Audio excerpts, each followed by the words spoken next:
सच की आवाज, हर खबर सबसे तेज।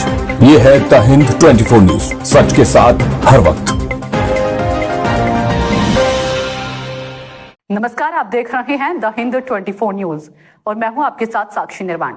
आइए नजर डालते हैं आज की कुछ खास खबरों पर। তৃণমূলের আমলে এমন কোনো প্রতিষ্ঠান নেই বাংলায় যেখানে তৃণমূলের দুর্নীতি হয়নি, লুট হয়নি, ডাকাতি হয়নি, দুর্নীতি হয়নি। আমি বলবো মুর্শিদাবাদের সব পৌরসভাতে একই জিনিস করছে। তৃণমূলের কোষাধ্যক্ষ অরূপ বিশ্বাস ব্যাংকের ম্যানেজারকে চিঠি করে বলছে যে বিদ্রোহী পুলিশের বিধায়ক যারা তারা দখল করতে পারে তার জন্য ব্যাংক ম্যানেজারকে চিঠি করে বলছে ফ্রিজ করে দিতে হবে 2000 কোটি টাকা।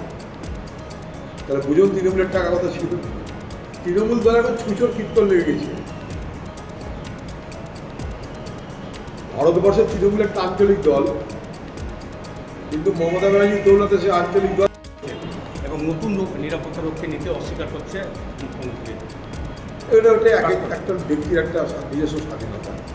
তবে যেহেতু তিনি প্রাক্তন মুখ্যমন্ত্রী, তাই তাকে সসম্মানে সুরক্ষা দেওয়া উচিত বলে মনে করি।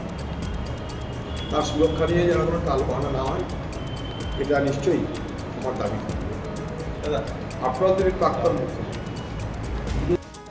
জড়িত থাকার অভিযোগ মমতা বন্দ্যোপাধ্যায়ের ভাইপো অবেশ ব্যানার্জির বিরুদ্ধে তড়িঘড়ি দেহ দাহে যুক্ত থাকার অভিযোগ মমতা ব্যানার্জি। এত অভিযোগের গল্প কি ধরে শাস্তিতে প্রমাণ করো, ধরো প্রমাণ করো, শাস্তি দেওয়ার ব্যবস্থা করো। বেশি গল্প করতে লাভ নেই। সেটাতে সুপ্রিম হাইকোর্টে মামলা ছিল, আজকে রায় দিয়েছে ঋতব্রত বন্দ্যোপাধ্যায় কে পাবে যায় না। হাইকোর্ট যখন বলেছে তখন কিছু কারণে বলেছে, কিন্তু সবটার মধ্যে কিন্তু নৈতিকতার অভাব স্পষ্ট। ওটা বিষয়টার মধ্যে একটা জালিয়াতি স্পষ্ট। কারণ চলে মনে করি এগুলোর মধ্যে কোনো দেখতে পাচ্ছি না, মানে যেন প্রতিশোধের মানসিকতাকে এগুলো করা হচ্ছে বলে আমি মনে করি।